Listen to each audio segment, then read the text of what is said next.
welcome to our Boma Studio. I'm happy to welcome you again for another session. You remember we started the Boma Studio about a couple of weeks ago during the pandemic. And actually the Boma Studio is a series of conversations from a global perspective. And we are inviting different people to share their experience, their knowledge on different topics that we care about at Boma. My name is Stefan Balzer. I'm one of the co-founders, and today we have a very special guest. And you probably understand immediately why we invited her. But let me explain a little bit about her. So our guest, her name is Anahita Moghaddam. And Anahita, we actually met for the first time in Paris when we launched Boma about 18 months ago. And we invited her back on stage in September last year, where she gave a phenomenal talk. Anahita is a researcher. She's a coach, she's an organizational trainer, and she is a keynote speaker around the globe. And the topic that she specializes in is, well resonates with me and the work we do. And everything that you read about it, for me, it was just amazing. So she's looking into the relationship of mind, perception, and reality, something that's probably as the most important thing that we have right now. She also looks into the neuropsychology of happiness, something to be discussed as well today. And as well, and she has been doing work on comparative studies of the feminine. She is based in Germany. She is a global citizen, studied in New York and London. She worked with the Dalai Lama for a long time doing research. And I want to welcome her. Hi, Anahita. Nice to have you. Hello, Stefan. Thank you so much for having me here and for that wonderful, generous introduction. Thanks. So, looking at the time, I want to start with you. If I look at the work that you do, the work that you do as a coach, the topics that you cover, how do you feel right now after being isolated? You look into the psychology of the inside of people. Let's start with you first. How do you feel? Well, if I'm really honest and spontaneous with you, which is my intention, I would say I feel very positive and I feel very raw. I feel raw. And it's definitely a little bit of an unsettling time, but I'm excited for for the potential ahead. So if that's an answer that you can work with, absolutely. Okay. Yeah, we will dive into this a little deeper. And just for all the participants, you have a possibility to ask questions as well. We have a team in the background. Please, send us your questions so we can integrate them. During the talk, we have a maximum of 1 hour, and we both want to try to cover as many topics as possible. And we have a kind of a structure that we discussed that is raw as well.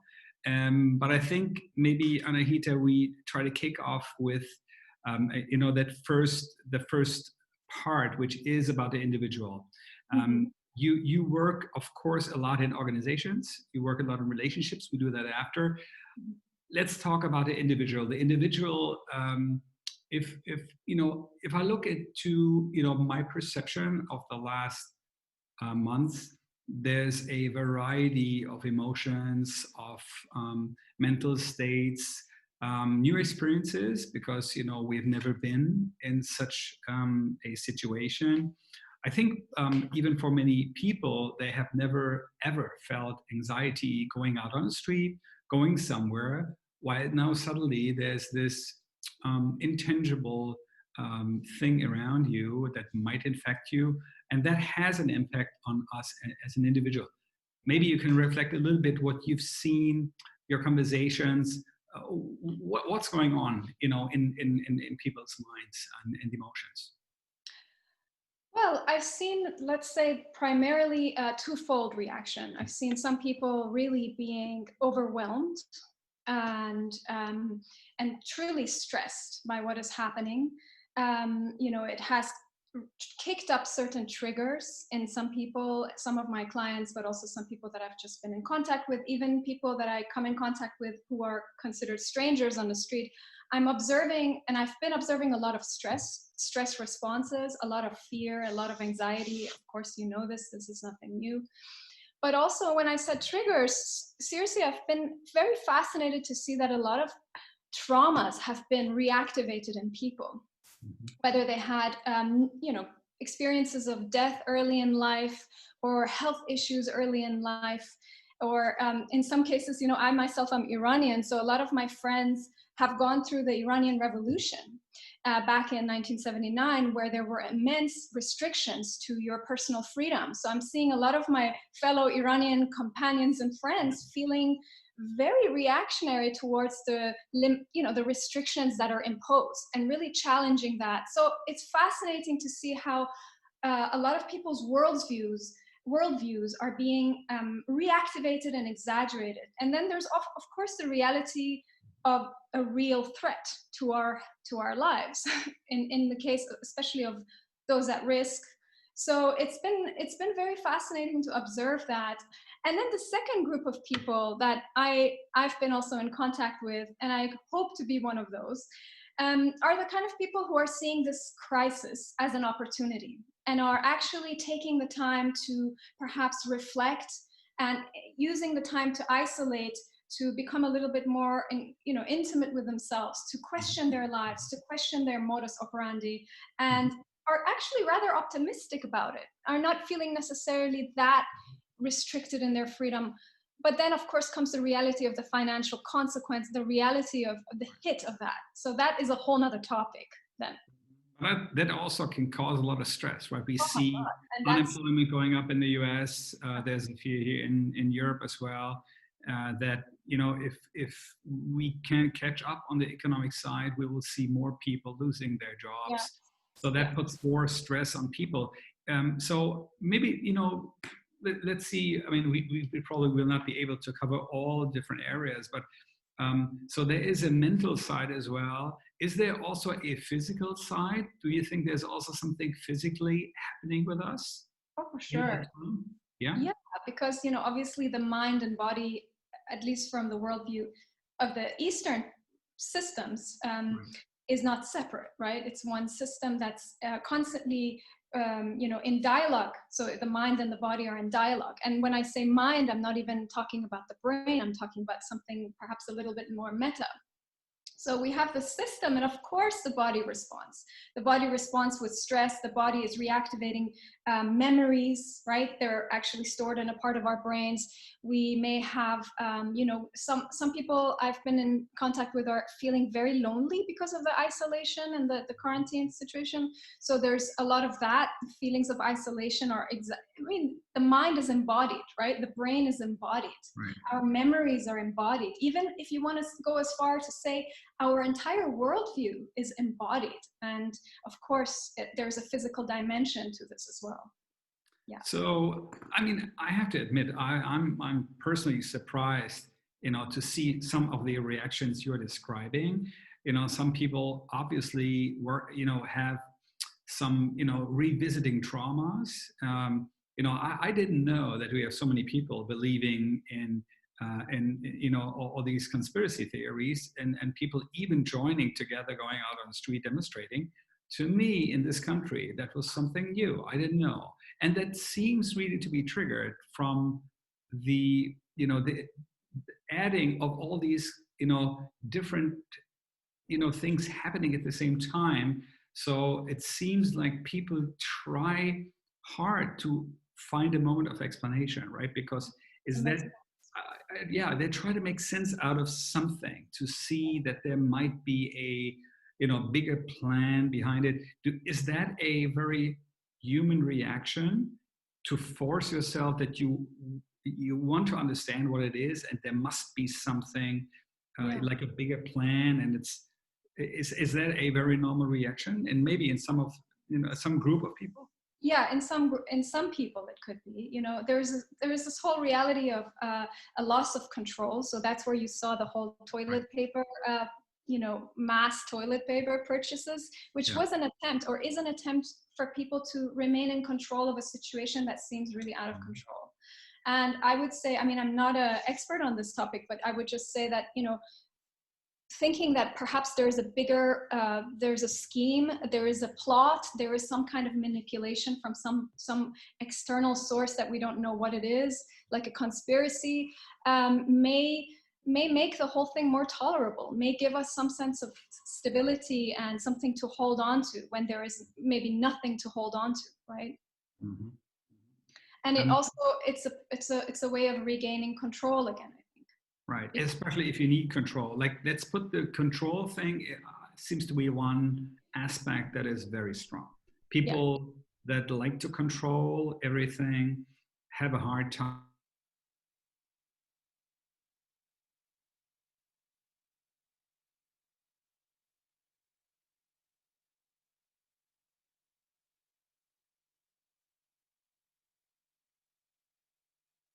Part, we also had an interesting conversation with Mazda Adli, who is running the, he's in Berlin at the Charité, and he's an expert in stress and how people cope with stress. And that was interesting. He exactly said this, that, people try to cope with stress by activity, by trying to structure the day, et cetera, while, it seems that there's another group here that seems to be overwhelmed by boredom, by only being at home and doing nothing. And that creates a problem as well. Sense of meaninglessness and purposelessness, and sort of floating without a clear trajectory. Yes. And then there come a lot of existential questions then. What am I even doing?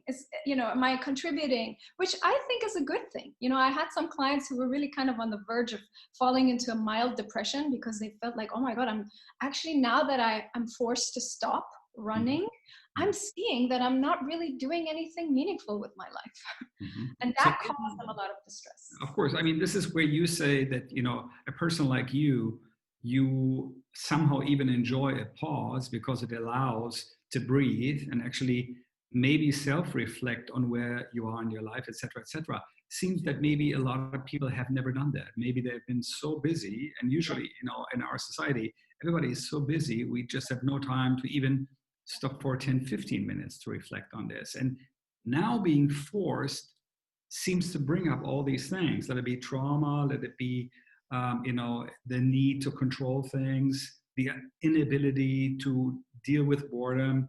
So if we look at our, the individual again, I want to come back to that individual. What are ways to actually cope with that? Because there's also the social part that was challenging. And, I was reading some, publications, The Guardian and the BBC, and there's of course a lot of researchers that say we need connectivity. We need to connect. Absolutely. So cutting connectivity from other people is probably as bad as smoking a pack of cigarettes for a long time. Because if we isolate people, and we know this, there's probably even, I think there was even, it's a torture method. If you isolate people, we suffer, right? Yes.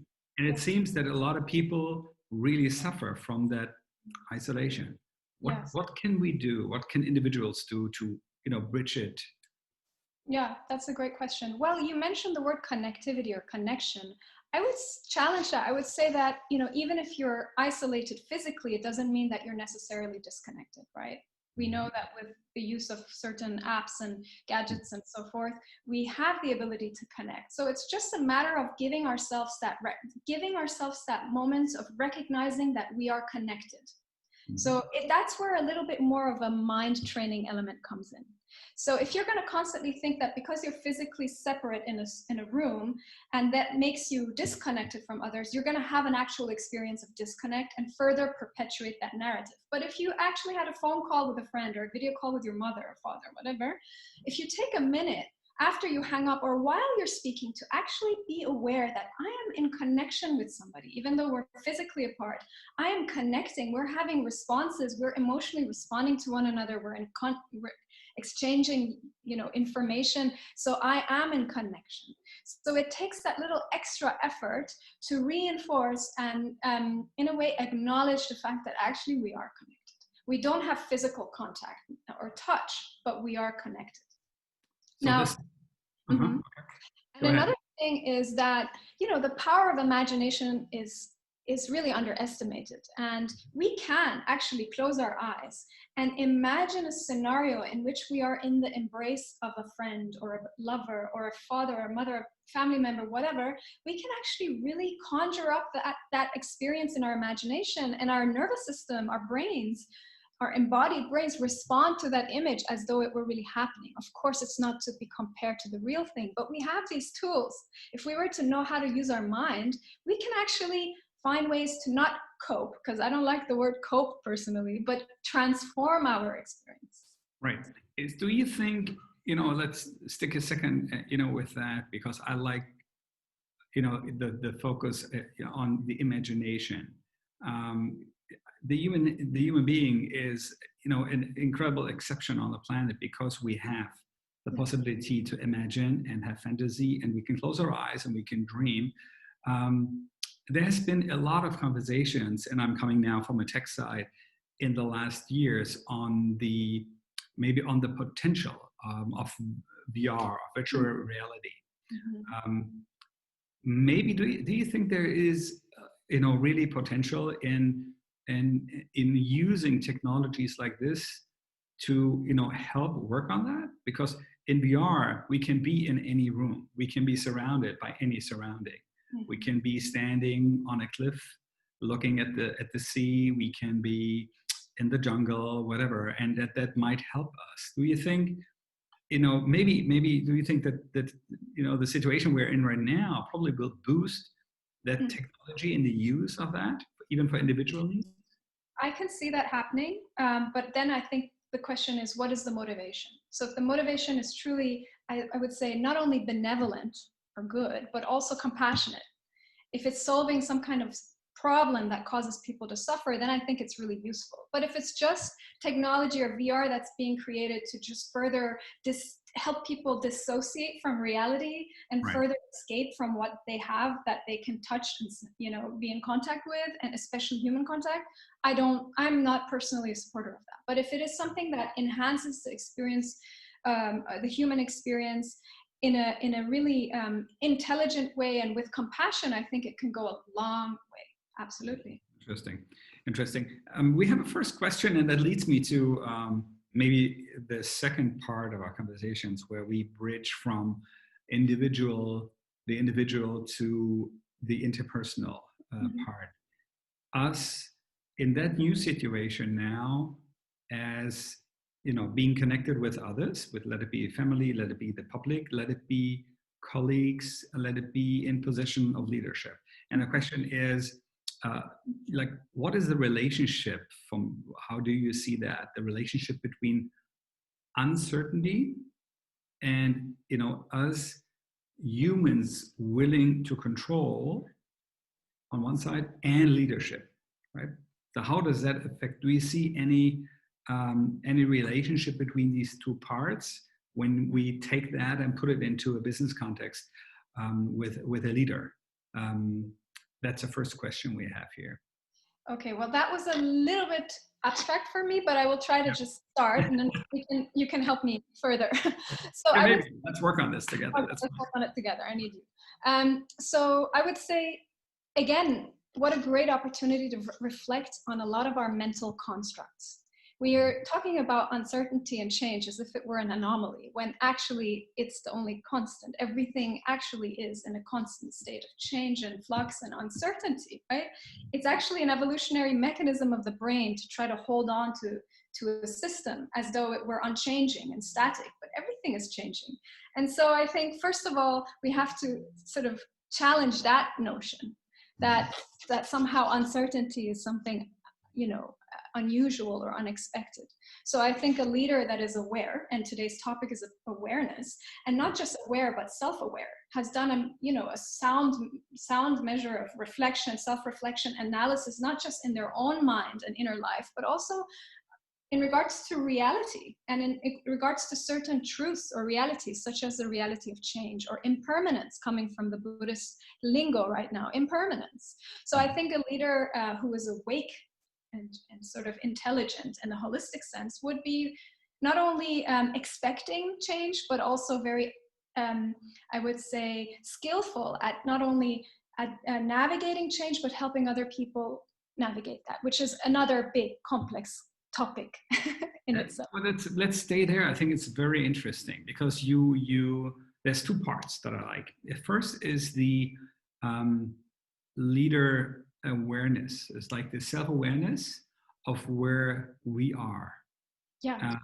That goes also with the responsibility. If I run a team of, maybe hundreds of thousands of people, probably in that situation, my job is as well to help explain, contextualize, and show guidance through that phase. Because of course, that, and maybe this is something as well here when, coming back to the question of the uncertainty. If you come from uncertainty and you see uncertainty as a threat, and there's probably something, if we look to, let's say, German nature, although Germany, you've been here, that, but still I think you have a pretty good perspective on this. This country is actually driven by, great processes, perfection of processes, perfection of control, so that there's no mistake happening, right? It's about quality, it's about avoiding mistakes, and it's about stability as well for the country, for companies, for teams. So you tell people where to go so that they know where they go, so they know where things are, etc. What you describe as, of course, you have to embrace uncertainty because everything is in flux. What we see in the market when we talk to big companies, you don't see that. You don't see, management, leadership that is aware of that uncertainty, but actually they are in a pattern that is maybe, coming from decades ago, where everything is not changing. And, they continue to work and lead the way they've done it in years. Mm-hmm. And my question here is, do you see that maybe this break, this incredible disruption that has been happening now for weeks, is that a chance for this awakening of leaders? Do you see that? You probably see there's a chance, another threat. Yes, absolutely. Sorry. Yes, of course, but it depends on the leader, and it depends on the organization and their willingness to perhaps stand still in the face of what is happening. I think if we're running, and that also pertains to the individual, when you're dealing with a crisis in your life, if you keep running on the basis of habits, which is often a very fear-driven instinct, right? Is to just keep running. It's like an avoidance mechanism. It's a denial mechanism. It's a coping mechanism. And it's very fear-based. It's very instinctual. It's very primal. It's like, oh my God, I have to survive. Then chances are that you are just going to regurgitate the past. You're just going to reinvent more of the same. Right? You're basing all of your actions on prior learning, and it's a very narrow-minded approach to a situation that might be a little bit challenging. But if you actually stand still, which is where in the Eastern traditions, why mindfulness or meditation is so central to the practices, if you actually stand still, and by that I mean literally, I mean sit, I mean stop your habitual and compulsive running frenzy, thoughts, and actually take a moment to give yourself permission to have a shift in perception, to have a different view on a situation, to allow perhaps even the immense suffering that you're seeing, the collapsing of the infrastructure, to touch you, to touch something in you, to shift something in your heart. I'm going to use that word very consciously, right? Emotionally, bring about some kind of deeper reaction, which will then give rise to a much more integrated response. And that is a response that I would call transformation versus survival. I think, the kind of rigid structures and mechanisms that you're talking about are very survival driven. And what you and I are kind of pointing to here in this conversation is much more of a view of an open system and a constantly emerging system that has a potential for transformation. if you look at the word and the use of the word transformation in the business context in the last years, it mainly was driven by digital transformation, right? And what happened in lots of companies was that it was not about looking at the core of where I am and what we do and why we do things. Yeah. There was this uprising of the purpose idea, this discussion about what is the purpose of what we do. But a lot of that transformation was put into the digital corner, so that some people do, you have to digitize some of the processes, et cetera, but we didn't see really, transformation in terms of like what you described, like starting from the inside and really starting maybe new and maybe even embracing a future where we do not do what we have done in the past, which is of course easily to discuss. But if you have up and running company with 15,000 people, maybe a part of the German Mittelstand, probably these leaders would say, well, nice discussion, but what can I do, right? I have we are producing. We're an export company. We are producing hardware, motors, whatever. That's not for us. You probably talk about some services areas, et cetera, et cetera. Yeah. Do you think that process right now is valid for any company, big, small? Does it matter? What process specifically are you? Well, just to apply what you just said, Yes. Because at the end of the day, even if you're dealing with a hardware company or a car manufacturer, you still have human beings that are there assembling the parts, or that are there coding, or programming, or whatever. And I think we've been using this metaphor of like an organization being a machine, and whether that's from the Industrial Revolution or whatever, it has been so dominant, and it has stripped us from being in contact with the reality of the inner life of a human being, and the fragility of life, and the desire that every living being and every human being wants to be happy, even those that work in factories. In fact, they probably, their desire for happiness might even be stronger because of the conditions they're facing. They may be more removed from it. So I think that it's absolutely necessary. And even if you're a company that's perhaps a little bit more dealing with, let's say, manufacturing services, of course, if you create an environment in which you actually respect the life, the humanity of your employees and staff, and make the circumstances a little bit more humane, and attend to them, and take into consideration their needs, and their emotional needs, and their psychological needs, and their physical needs, to the best of your ability, given the limitations of, let's say, a manufacturing company, I think you are going to actually create more loyal, more satisfied, more joyful employees that are going to stay with you longer. That's right. We have more questions when it comes to leadership here, and I will start with one area. It's about authenticity, right? It's about leadership and authenticity. I love that. How much can, the question is, how much can transparency and authenticity play a role in that game here? And what is your take on that? And the second part, and maybe we start with this, and the second part is the connection between self-awareness and authenticity, right? From a leadership perspective. Maybe you want to comment on that? Yeah, totally. I would say, just to pick up on the last part of the question, I think that self-awareness is a necessary preliminary to authenticity. I think if you're not self-aware, which means what? Let's just deconstruct that term for a second. Self-aware means you have an understanding and a level of attunement to your own inner life. You have a basic to more advanced, whatever, understanding and connection to yourself. What is yourself? That again is another book to read, right? The self. Absolutely. The self consists of what? Your body, your mind. What is the mind? Processes, history.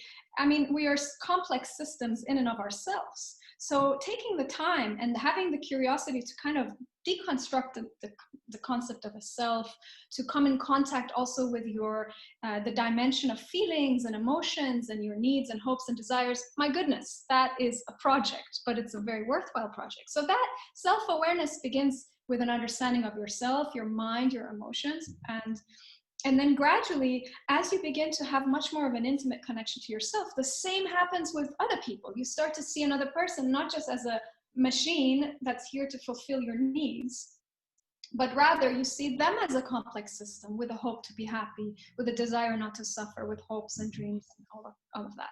So yes, once you have the base, which is connection to yourself, attunement to your self-awareness, you can then really be authentic. What does that mean? That means if you are having a moment of turbulence, you can own that. That means you're not censoring yourself. That means you're not just playing according to someone else's script. You have written your own script, which takes a lot of courage again to be authentic. And what was the first part? Well, the first part is about the connection between, what transparency and authenticity can play a role in leadership right now. Yeah. Because, what you describe, look at this right now, and the experience that I have with, some decades in working in different environments with large and smaller companies, very often you see leaders that are not authentic. They are not. They give the impression, at least is my finding, and it would be interested to hear from the crowd as well. What do you think? That they actually play a role in the function they have in that organization. And they also think they have to play the role because it is expected from others in that organization that they have to be like that. Right. And that leads to an interesting moment where you see a disconnect between the actual inside, the person, and the role they try to play as a Vorstand or Geschäftsführer, important person, always right, always having an answer, always great, always a leader, always that, and of course never showing any vulnerability, etc., never being tired, always being restless, etc., etc. So in times like this, what is the role of a leader in times like this, when suddenly fear kicks in? Fear kicks in about, my personal individual future, about my life, about maybe losing a job. So I look to the leaders in that organization. What do they have to do? I mean, I would expect, of course, from them, ideally, someone who is authentic and who is a human being. Absolutely. And very often we don't see that. Why do you think is that? Well, I would say, why don't we see that? I would say a lot of, I think it's because a lot of people have learned to be so disassociated from their natural selves, their authentic selves, that they don't even know the path back to what it means to be authentic, right? To be emotional, to be vulnerable, to be honest and effective and transparent in your communication. So I think it's just a matter of having lost the path or the connection.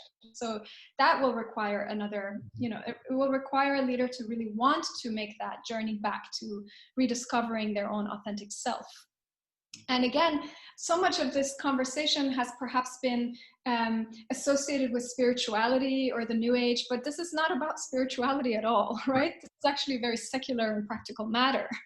It's basic psychology and basic, human psychology. So that's what I would say.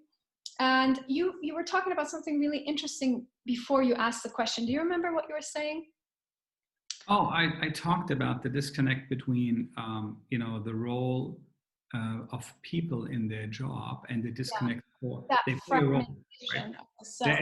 There is what you see in leaders, and I remember even when we had an event last year where I asked someone from Bosch AG if he has seen changes in people that climb up the ladder in that big organization, and he said that yes, there's a moment when people become a member of the board and they become the Vorstand first time in their life.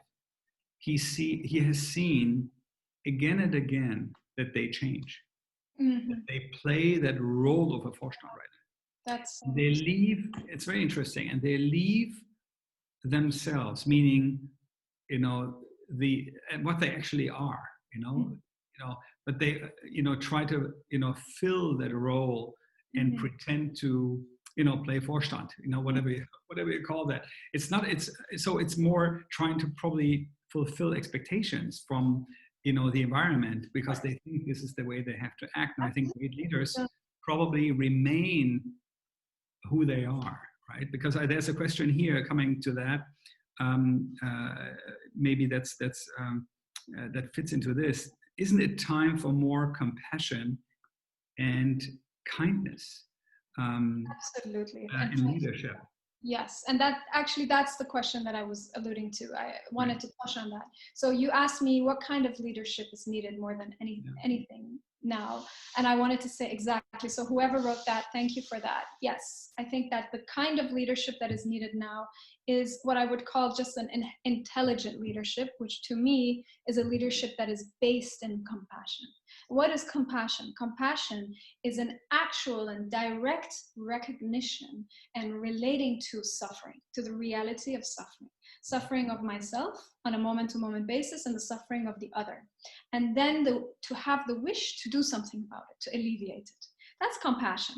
And I find compassion to be, I honestly believe it's the most intelligent force. It's the most intelligent attitude or stance that we have at our disposal.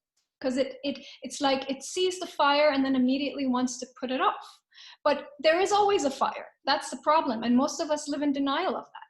Most of us are so disconnected from our own suffering. And what happens when there's fire, we run from it. So our instinct is to just avoid it and to repress it or deny it or cover it up. And in our dopamine addictions, right? So in the pursuit of pleasure, we oftentimes really, we find ourselves like truly never turning around to look at what makes us suffer. So let's stay with that, because I think this leads us to another topic that I would like you to comment on. That is, if we talk about compassion and kindness, and I reflect on leaders that I've seen in this country in big organizations.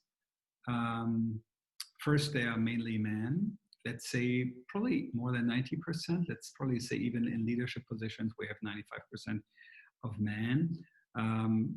In this country, there has been, in the last years, there's been ongoing discussion about what we do about it, that we change it. A situation like where we're in right now, isn't that a moment for, giving women a bigger role? I don't want to be saying only women can be compassionate and only women can be kind, but isn't there a big chance to actually do this and look at the potential moving forward, because we're that at Boma we are looking into, we think there's a lot of development possible in any individual. Mm-hmm. And I think even kindness and compassion is something you can learn. And if I look at the actual market today and what we see in organizations, there's a lack. There's a lack that is in parts a reflection of structures, right? Because I remember we did coaching with board members from a very big chemical company, and that leader, he was a board member. He told me that anything emotional has nothing. There's no room for this here in this company. Wow. This is what he leaves at home, right? Yes. He is asked to function. He's asked to be rational, and we love to be logic and rational. Yes. And we are actually trained when we come back to that. If you look at the leadership generation we have, leadership generation is my generation now. We are all in the 50 plus, right? And actually, the mindset that we were cultivated in the last decades tells us a different story. So now confronting a leader in that age with, hey, why can't you be more self-reflective? Right. Take a break. Yes. You have an interesting conversation when you enter that dialogue with someone from Mittelstand, that has been, in that industry of a board members of a DAX company. So still, I think there is possibility to change it, but let's stick to the part. Isn't there a huge possible in like space for female leadership right now? And isn't that what we need? Oh, absolutely. Oh, yes, without question. Yes, is the answer. And then the question is, what kind of female leadership? Right. So just putting a woman who's going to be mimicking men and male Right. behavior may not do the job, right? And we've seen a lot of women leaders who have, perhaps just been perpetuating the same kind of system and worldview of separation and isolation and, numbers and numerical thinking and very time-based and linear and compartmentalized and so forth. So I don't just say put a woman in leadership. I'm talking feminine. And for that, we have to understand what do we mean by feminine leadership? What is feminine? What is inherently feminine? What comes to mind? And that, again, is another fascinating and, I would say fascinating topic to become familiar with. And as a woman, I couldn't recommend it more to other women to dive into that. And that's what I do with my female clients, is I dive into that, an exploration of what it means to be feminine. What is the feminine? So just briefly, inherently feminine is an understanding of the totality of a whole. Inherently feminine is an understanding of the profoundness of life, is a deep desire, instinctual desire to not only nurture, but protect life, right? And to protect life, you have to be in contact with it. You have to be in harmony with it. What does that mean? To be in harmony with the whole, to be in harmony with nature, to be in harmony with other people. So I would say this kind of deeper, more subtle intelligence is inherently feminine. Our bodies are wired, our brains are wired to be sensitive to another life because it depends on us. Its survival depends on us. So that is a beautiful advantage, quite frankly, right? And I think there are many others, right? There's let's say, just pick from the tree, there's intuition. I think intuition is something that maybe comes easily to women, but also to men. I know many men who are deeply intuitive, but we're talking about women right now.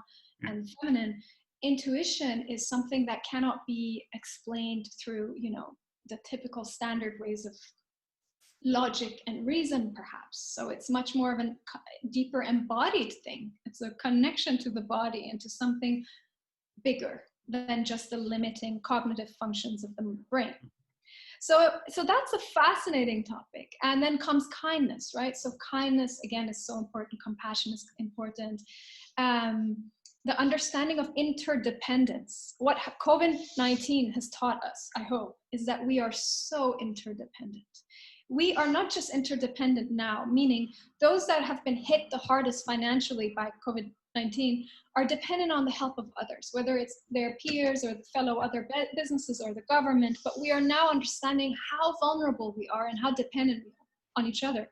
Now zoom out beyond the current situation. Everything, including this mug of mine, is dependent upon so many other things in order to exist.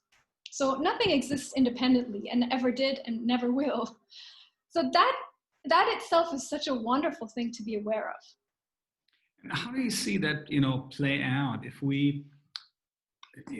How can we actually, change something here? Do you think we need a better understanding of, leadership in any organization? And it doesn't matter if it is a private company, if it is an institution, if it is a nonprofit, if it is a governmental body, that we need more of these capabilities right now.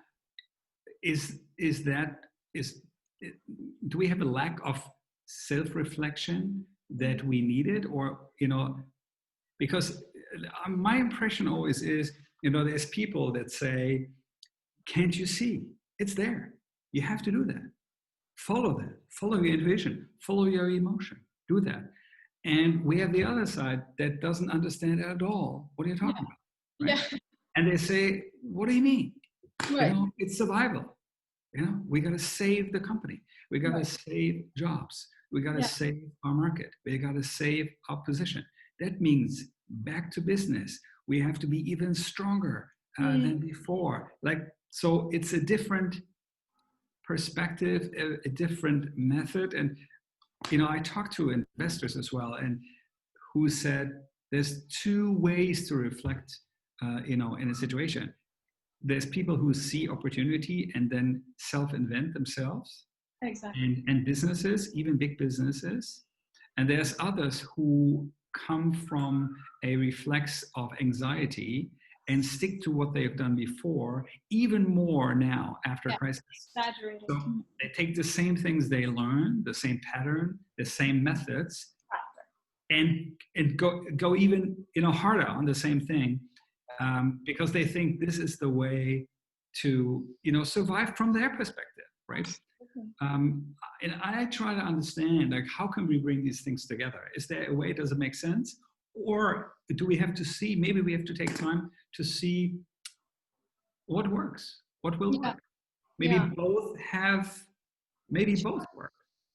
Maybe both work, but I think they produce different outcomes, right? They produce, I would say they may work, but how they work and what they produce is going to be quite different, right? One of them is a much more integrated approach, and even if you were to look at it from a brain perspective, like the survival instinct comes from a much older, much more primal part of the brain, and it's much more reactive and it's very fast. And the one that is much more, let's say, contemplated, reflected, visionary, I would say. Not so short-term thinking, but long-term thinking, and including the system, seeing the system, is much more of a prefrontal or frontal lobe part of the brain that's being used. And it's much more of a sophisticated part of the brain. It's where our reason lies. It's where our ability to look at things from different perspectives. It's not just instinct and chemicals and reactionary impulses. It's what intelligence is. And I think that anyone, if they would draw on their own reason, if they would fall back on their reason, would agree that in order for me to be happy and well, I need those around me to be happy and well too, because I am not a separate entity living in an isolated bubble. I am always in relationship. I'm a social animal, as His Holiness the Dalai Lama says every time he speaks. So that, on the basis of just a minute of reasoning, you can arrive at that conclusion. So of course, being concerned about the happiness and welfare of those around me will benefit me too. It's common sense. Yeah, absolutely. Let's stick here. I think if we, reflect as well a little bit on organizations, and I would like to maybe shift now to the global perspective as well. There's probably been a long time where organizations' purpose was not to look at the happiness of the individual worker or employee. If you talk to executives, members of board, even advisory boards, many of them would have said, it's not about happiness of any individual here, right? The purpose is to be profitable, and happiness is on the shareholder side. we call it happiness. Right. But happiness is there for the shareholders. If they are happy, management is happy, etc. So there is probably, if we look back in the last couple of years, and the discussion about new work, as I said, about purpose, do you see a development or a more reflection on the topics that you are discussing about? Is there more awareness coming in slowly? Yeah, absolutely. I think on one hand, it's given the rise of depression and anxiety and stress-related disorders, I think work being the number one cause of stress in human beings, I think there has come a point that people have started to really consider, maybe we will get a mindfulness workshop to be conducted in a company, or get a meditation teacher, or have a yoga session, or give people like sushi for lunch or whatever, put the ping pong table in the room somewhere. So yes, I think as a result of some severe negative consequences of these old let's say disconnected ways, yes, and also with the rise of the millennial movement and the startup movement, I think being driven by much more self-awareness, values, purpose, a sense of purpose, a sense of just a recognition of one another as living beings, I think that has brought about some kind of a shift in awareness, a rise in awareness. Totally. I've been seeing that. Yes. Good. So if we, I want to use the last couple of minutes to jump into the global perspective. If we zoom out right now from planet Earth, and you look, at North America, South America, you look at Europe, you look into, some other countries, you have an insight in, some of the countries you lived in. Where do you see us globally going? Because there's there's a very weird kind of, leadership tendency that bubbled up in the last years, from Orban to, the Brazilian president to the president of the United States, which is the opposite of what you describe as leaders.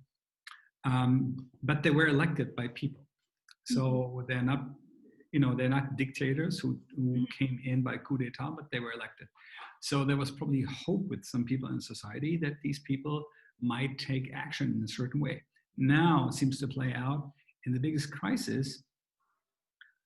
Some of them fail, at least publicly, in terms of managing, which probably is good and bad on both sides. But take that global perspective right now, and where do you see us as a human species right now? Wow, that's a big question. I don't know. It's probably a separate book. You have 3 minutes. I'm curious. Twofold. Again, I see sort of a juncture, and I see both things. One of them is going deeper into populism and these kind of perhaps more extreme reactions to certain realities, like you could describe in terms of the recent kinds of leaders we've seen in political movements. But I'm also witnessing immense grassroots awakening and a rise in awareness about so many of our dysfunctions in regards to the systems and structures that have been in place on various levels, cultural all the way to political, religious even. So I'm seeing people understanding that they have to take individual responsibility, radical self-responsibility, and that the system is not in the hands of a leader or a group of leaders, but really is in the hand of every single person that is contributing to the whole. So I think that there's going to be a bit more of that fragmentation, if I were to answer your question. There's going to be a move towards more isolation and more sort of crystallization of these old, perhaps outdated views, which are also legitimate. I'm not in any way dismissing them. I think people who voted, let's say, for a Trump or Brazilian president, have done so because of a desire for happiness too. I don't think they voted for them because they wanted to cause harm. They were struggling and suffering and thought that that leader would bring about the necessary change they sought.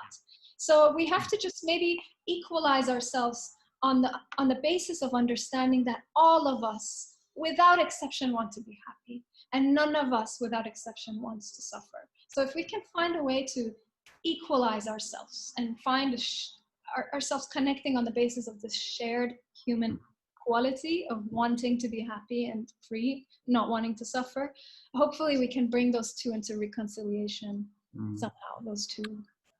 It seems, there's a lot of work to do, especially on that level. There's a question that reflects a little bit more on the last part on the organizations, and I want to read it here. Considering the depth of our delusions and ignorance, should people who are in executive positions of corporations, in which they affect a lot of lives, right? Employees, clients, people who buy their products, whatever, should they still be in those positions if they do not consistently reflect and investigate themselves? And if they should be, yes, why should they be? The question as we would be, if they don't, what do we do with them if they are not doing it? Can we fire them? Who would ever fire them? So what do you think about, that part about the, that people who are, and they're probably, I know a lot of people, I know people in executive positions, I think they never, self-reflected or never did any exercise in self-awareness, and they still run a company, and this company even, might be living and generating profits. Of course, I don't know how happy the employees are. That's a very different thing. But do you think should we, discuss, the role of executives in these organizations, especially very big ones? I think so. Yeah, absolutely. I think maybe there needs to be much more of a vetting process, filtration process. Maybe we should have higher expectations or more realistic or intelligent expectations of our leaders. Should every leader that's not self-reflected currently be fired? No, but we can't do that anyway.